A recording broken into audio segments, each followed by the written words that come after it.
namoonni baay'een osoo hin beekin ija isaa yookaan qaroo isaa hadhabaa jira.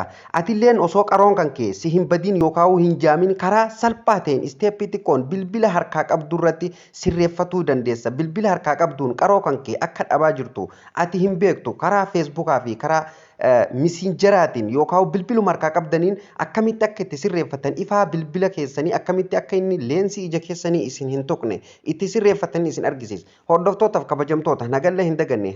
Ani Oxygen Media Networkidha kan amma isiniif darbaa jiru Oromaan irraa hanga dhuma sagantaa keenyatti like, share, subscribe gochaa nu faana tura. Viidiyoo dabalataa akka argataniif chaanaala kana subscribe gochuu hin dagatina. Chaanaalli kun chaanaala barumsaatiin isiniin jedha. Kallattiimaan karaa barumsaa isin dabarsa. Dona terkarika Begitu terkarika Malo Egaan hordoftootaaf kabajamtoota isa kana sirreeffatuuf duraan duratti Facebook irraa sirreeffannee isin argisiisa. Facebook irra ni galla yeroo tokko Facebook keenya keessa ni seenna. Eega Facebook keenya keessa gallee akkanatti nuuf fida Facebook ni keenya. Eega Facebook keenya keessa gallee maal goona sana booda tuqaa sadeen kana yookaan muraa sadeen kana irratti yeroo tokkoof ni cuqaasna jechuudha. Sana booda maal gootu gadi buutu jechuudha. Jala kanatti gadi buutanii kunoo bakka gadii kana irratti setting and privacy tajettu tana irratti yeroo tokkoof kilik gootu. Sana booda ammallee ol deebitanii setting bakka jettu irratti ni cuqaasu. Sana booda akkanatti isiniif baa hordoftoota kiyya otoo qaroo keessan hin dhabin karaa salphaa ta'een sirreeffatuu dandeessan. Sana booda hordoftoota kiyya bakka kunoo asirratti direct mood bakka jettu kanarratti yeroo tokkoof ni cuqaastu jechuudha. Mallattoon ji'a tokkoo baatii tan irra jirtu tana irratti cuqaastu yeroo tokkoof. Sana booda akkanatti oofii fi oonii isiniif fida jechuudha. Isiniif galaa miti sirriitti hordofaa. On jedha kan gubbarratti amma qaroon keessan fakkeenyaaf asirratti yoo deebifne ifaan fuulaa kun adiidha sirriitti leensii ija keenyaa qaroo keenya nu miidhuu danda'a jechuudha. Kanaaf maal godhuu qabna kan gubbaa kanarratti tuqneeti ifaa gurraachitti banachuu qabna. Asirratti bilaakii yeroo nu tuqne gurraacha nuuf fida jechuudha. Karaa gurraachatti nuuf jijjiirama. On yeroon godhe akkuma argitan kun amma gurraacha'ee jira. Amma akkuma isin argitan kan gadii kanarratti ofii kanarratti yoon deebise yeroo tokko yeroo irratti tuqe kun akkanatti addaata jechuudha. Amma ija kiyyaa keessaa halkan ifaa dhaamsitee yoo bilbila ilaaltu ta'ee qaroo kee otoo ati hin beekin akka jaamutti jirtu.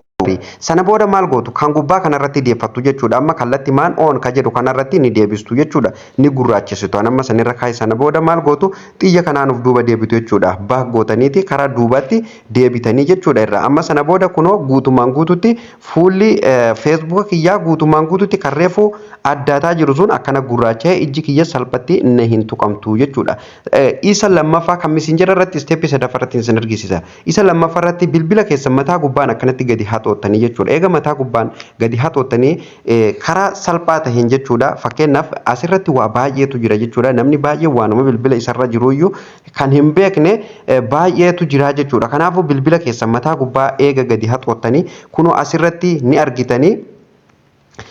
Bakka mallattoon ija namaa jirtu kana hordoftoota kiyya isa kanarratti yeroo tokkoof ni cuqaastu jechuudha. Amma fakkeenyaaf kiyya yoo akkanatti cuqaase ilaala. Adii deebi'ee jira jechuudha.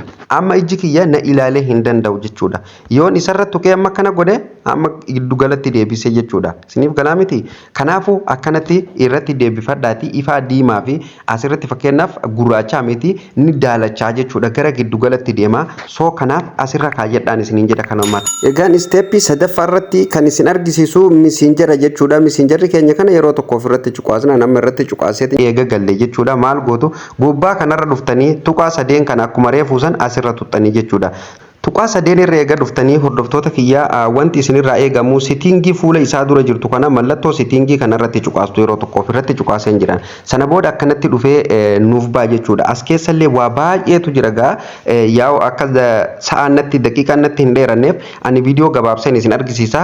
Kanaaf immoo viidiyoo itti aanu keessatti isin argisiisa. Akkuma beekamu Messenger kana keessa waa baay'eetu jira waan ta'eef settingii Messenger keessa waa baay'eetu jira. Viidiyoo itti aanu keessatti na eeggadhaan isin jedha. Egaan hordoftoota kiyya sana booda maal gootu bakka kanarratti akkuma argitan akkuma reefu kunoo direct mood bakka jedhu kanarratti amma Messenger keessa jira. Direct mood bakka jedhu kanarratti ni cuqaastu yeroo tokkoof akkuma kan Facebook haasan jechuudha. Asirratti wanni wal jijjiiramu reefu ooniin gubbaa jirti amma oofiin gubbarra jirti jechuudha. Amma fakkeenyaaf kiyya gurraacha'ee jira jechuudha. Kanaafuu maal godhuu qabdanisiin amma akkuma Facebook haasan oofii kanarra yoo keenya fakkeenyaaf oofirratti yoo nu tuqne akkanatti addaatee dhufaa jechuudha. Ijji keenya ilaalee hin danda'u salphaatti qaroo keenya dhabuu dandeenya jechuudha. Kanaafuu maal godhuu godhuu qaba. Oonii irra kaayachuu qabna jechuudha.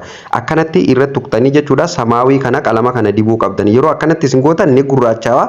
Bilbila keessan karaa salphaan sa'a 24 ilaaluu dandeessanii jechuudha. Bifa kanaan ifaa keessan sirreeffattanii otoo qaroon keessan hin badin hordoftoota kiyya karaa kanaan sirreeffatuu dandeessanii jechuudha. Akka isiniif galuu fi akka isin gammachiisu abdiin qaba. Barnoota itti aanu keessatti akkamitti akka onlaayina feesbuukaa fi misinjarallee itti dhoffatanii fi bilbila yookaan lakkoofsa bilbila keessan keessaa isin jalaa dileet ta'e akkamitti akka itti argatuu dandeessan isin barsiisa jechuudha.